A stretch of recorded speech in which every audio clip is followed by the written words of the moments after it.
El 5 de agosto de 1994, inmediatamente después de anunciar Fidel Castro que no cuidaría más las fronteras norteamericanas, miles de cubanos se lanzaron a la aventura de llegar a las costas de Estados Unidos.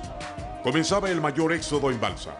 Dejaban atrás a la familia, al barrio y a sus modestas propiedades. El criminal hundimiento del remolcador 13 de marzo había sido el detonante de las revueltas en la capital cubana, las que fueron reprimidas violentamente. Para aliviar la crítica situación social, el régimen nuevamente atinó a su vieja receta de limpiar la casa de inconformes, pero no podía repetir la experiencia del Mariel. La única solución, los balseros, quienes apostarían por todo a costa de su propia vida. Hoy, ellos cuentan su increíble historia personal. Uno de ellos es este señor que tengo a mi lado, todos mis respetos.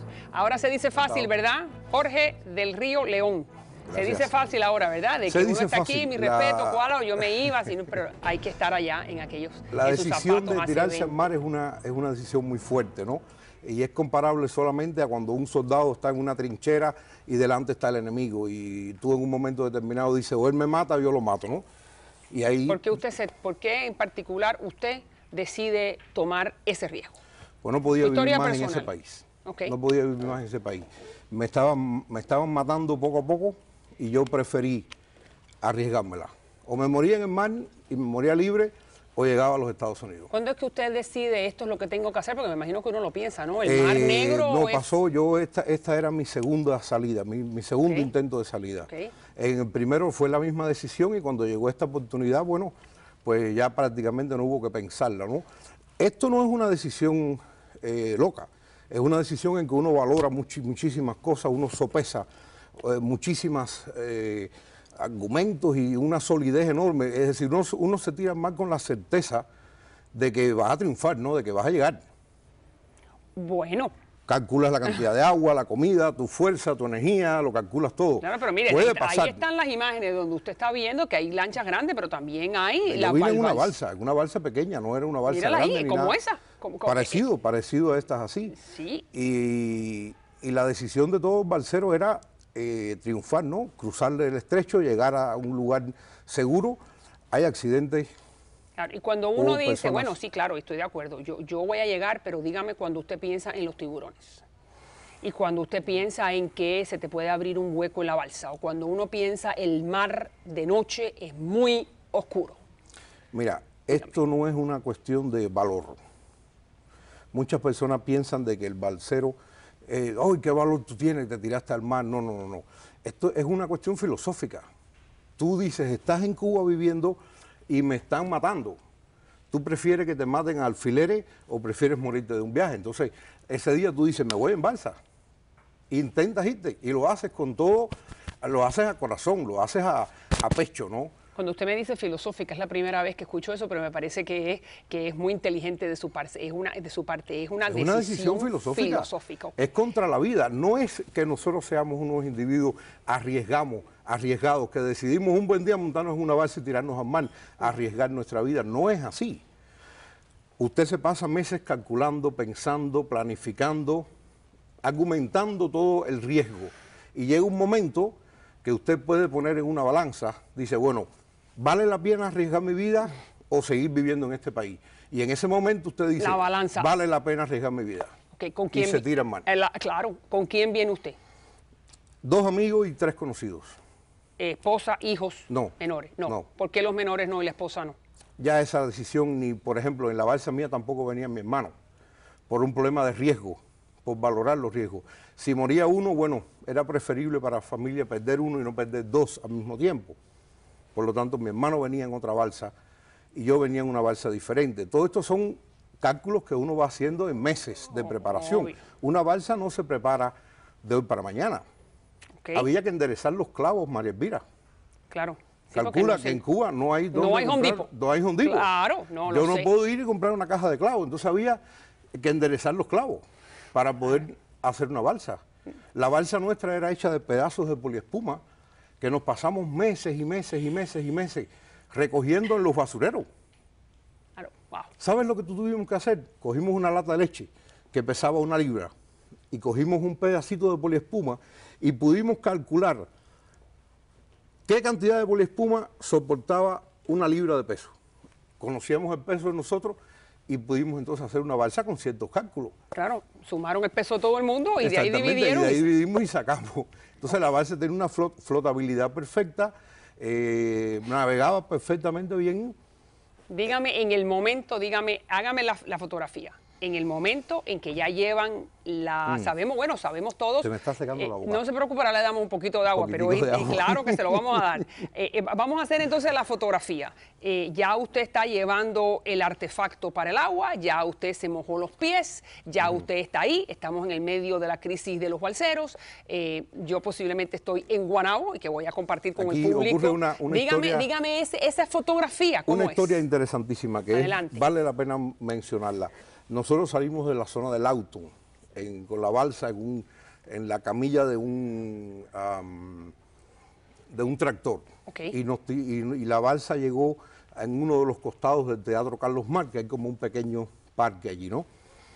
En el momento que las personas que llegan, ven, nosotros empezamos a tirar todas las mochilas y el agua y la balsa y todo, para la aventura. Al malecón aquel, las personas salen corriendo, asustados, nerviosos, ¿no? Pero una señora y su esposo, el esposo la aguantaba y ella le decía, suéltame, suéltame, suéltame. Y ya nosotros en esos segundos ya estábamos en la balsa, prácticamente encima de los arrecifes, cargándola hacia el agua.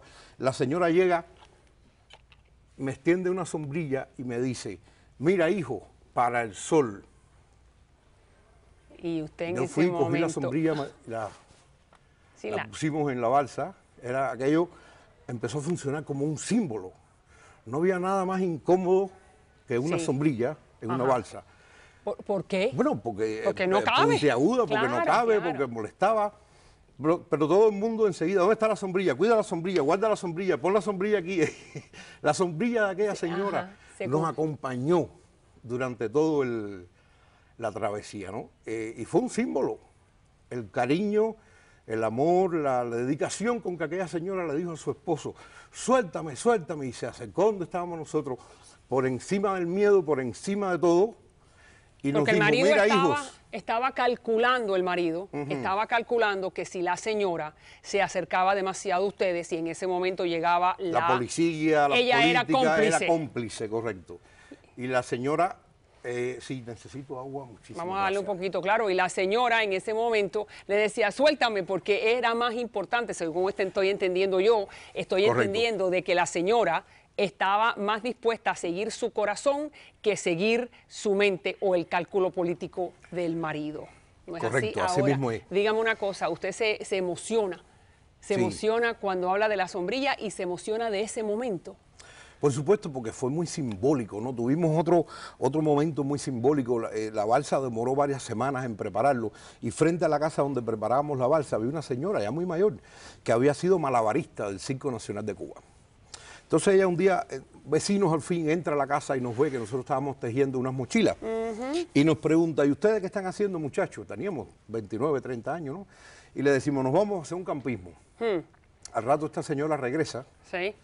Y entonces me dice, mira, como el campismo donde ustedes van se van a mojar, cosan las mochilas con este hilo, que es mejor. Qué bien. Nosotros nos quedamos así porque en Cuba no se hablaba de esto. En el momento que yo estoy saliendo de Cuba, todavía no se sabía a ciencia cierta que las fronteras estaban abiertas, ¿no? Y que iba a haber esta apertura. Esta apertura, no se que sabía. Se llamaba Guantánamo, correcto. Donde después del maleconazo. Estamos hablando del día 12, 13, 14, 15 de agosto. Había un rum, pero no se sabía con certeza. Es el momento que esta señora, el 19 de agosto, habla a Clinton a la 1 de la tarde. Nosotros lo oíamos, éramos 7 en la balsa y 2 dijeron, no, si nos van a llevar para Guantánamo, yo no voy. Y yo fui uno de los que dije, de Guantánamo se sale, de donde no se sale es de Cuba. Wow. Y 5 dijeron, pues yo también me voy. Y ahí ese mismo día terminamos la balsa en cuestión de horas y decidimos tirar las manos. Esa fue la decisión. Claro. Clinton fue el que nos dijo a nosotros, hoy o nunca. Y fue así, esa fue la realidad. Mira cuántos años han pasado para que Cuba de una apertura migratoria ahora mismo, vaya, con los precios y los salarios que tiene un cubano, jamás puede y es una apertura, lograr una apertura de ese tamaño, ¿no? Claro, sí, Correcto. es una apertura muy cuestionada, pero bueno, ahí Correcto. está, es cierto. Ahora, muy interesante, usted me está diciendo, pero el presidente Clinton también dice y nunca da esperanza de que todo aquel que va a llegar a Guantánamo en algún momento va a llegar a tocar Hialeah. Correcto. Nunca lo da, pero usted dice... Fue muy interesante que él dijo que los balseros recogidos en alta mar nunca llegarán a tierra continental. Y yo, en cierta manera jocosa, dice, bueno, a mí no me interesa, me da lo mismo Hawái que Islas Vírgenes. Yo veía Alaska hasta como una península, no tierra continental. Y ahora cuando regresemos, voy entonces a terminar para que me diga cómo lucía Guantánamo. No se vayan.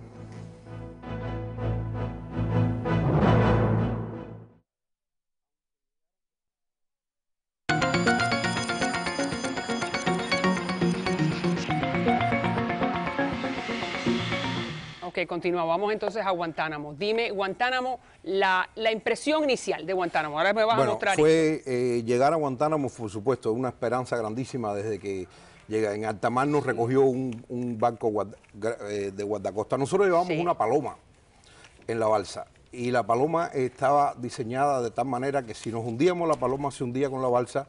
Si estamos con vida, pues la paloma la regresa. Era una paloma mensajera.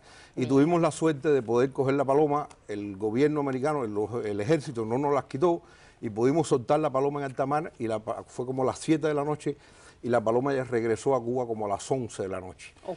Y esta fue una de las primeras noticias que en Cuba tuvieron los padres, tantos padres que tenían sus hijos en alta mar, ¿no? De que alguien había llegado vivo a algún lugar. Muy bien. Muy interesante esto. Al llegar a Guantánamo, fue una impresión increíble, ¿no? 35.000 historias hay en Guantánamo, una por cada balsero, ¿no? Correcto. Yo te podría contar la mía y podemos estar 2 horas hablando aquí. Mi impresión fue, llegamos muertos de cansancio de la balsa, eran 3 días remando al sol, sin la necesaria comida, tal vez un poco deshidratados, pero teníamos mucha fuerza todavía. Yo me acuerdo que caí dormido y no me levanté en un día, casi en 24 horas. Cuando me levanté, bueno, los campamentos lo estaban armando, no teníamos ropa, estábamos todavía con la ropa de la balsa, casi roída, la sal la había roto, estábamos casi medios en cuero. El gobierno, el ejército nos empezó a dar estos trajes blancos de papel y nada, ahí comienza la adaptación de Guantánamo. Bien. La primera semana, la impresión de lo que Guantánamo era y de los Estados Unidos y de los americanos, ¿no? La primera vez que fue muy interesante. Dígame. Fue muy interesante. Era la primera vez que yo veía una enorme cantidad de jóvenes actuar en democracia. Aquello era como un experimento social, ¿no? Recuerdo un problema, hacíamos lo que sabíamos, ¿no? Entonces, como aquello era un campamento, pues intentamos organizar el campamento como lo habíamos hecho en Cuba en las escuelas del campo. Había que tener un jefe de campamento, un jefe de línea, y finalmente había que decidir quién iba a ser el jefe de campamento. Y la gente dice, bueno, pues el jefe de campamento tiene que hablar inglés. Bien. Y todo el mundo dice, claro, porque si se tiene que comunicar con el ejército, pues tiene que hablar inglés, ¿no? Pero nosotros no sabíamos cómo valorar si una persona hablaba o no hablaba inglés. Obvio. Bueno, pues entonces habían 3 candidatos y le dijimos, a ver, habla inglés. Y el que mejor sonó, le dijimos, pues tú eres jefe de campamento. ¿Y hablábamos? Sí, el individuo hablaba inglés, pero... Pero bueno, fue a la... Funcionó. Dígame sobre el periódico para entonces ir a la comida y después ir a los sentimientos. Este era un periódico que hacíamos los balseros en Guantánamo. Existen varios. El Futuro. El Futuro. El Futuro porque era el momento en que perdíamos el contacto con el pasado y no sabíamos qué iba a pasar en el futuro, ¿no? Bien. Esa era la gran preocupación de los balseros en Guantánamo. El Futuro. Existió otro periódico que se llamaba El Éxodo, existió otro periódico que se llamaba El Balsero, y después los militares hicieron el de ellos que se llamaba ¿Qué pasa? ¿Qué pasa? La originalidad de estos periódicos era hecho sin bibliografía, eran hechos a memoria. En un principio, después recibimos muchísimos libros. Pero ¿cuál era la finalidad o el propósito de hacer un periódico? Informar a las personas. Había mucha incertidumbre en cuanto a qué iba a pasar con nosotros. El ejército repetía constantemente, los balseros recogidos en alta mar nunca llegarán a territorio continental. Entonces quédese ahí. Cuando usted escuchaba eso, ¿usted qué pensaba? María Elvira, yo particularmente soy muy adaptable. Yo sabía que eso no iba a funcionar. ¿Y qué pasaba si lo enviaban a un tercer país? Panamá, Perfecto, Honduras, hubiese Perú. preferido, a Cuba no, pero a cualquier lugar. Nosotros llegamos a plantearle al general de la base que si no nos querían en los Estados Unidos, pues que hacíamos un Taiwán en la base, y esto fue un planteamiento real. Es decir, con firmas, con escritos, con proposiciones. Queríamos hacer de la base un Taiwán. Ok, no, claro, un Taiwán, me encanta. Un Taiwán, claro. Vamos entonces mañana a continuar con ustedes. Es solamente muéstrele aquí al público la comida, ¿no? Usted me trae la comida. Es la comida que nos daban en Guantánamo. Muy bien, y entonces me va a decir la comida. La he guardado por estos 20 años, ¿no? Sí, ¿cómo sabía qué tipo de comida era? Esta era la mejor, esta era la que todo el mundo quería. Y mañana se la vamos a mostrar, claro. ¿Cuál de las tres sabía mejor? La Carmelita era la mejor. Un gusto. 20 años después está haciendo la historia. Gracias. Hizo el cuento. Gracias. Nos vemos en un minutico, no se vayan.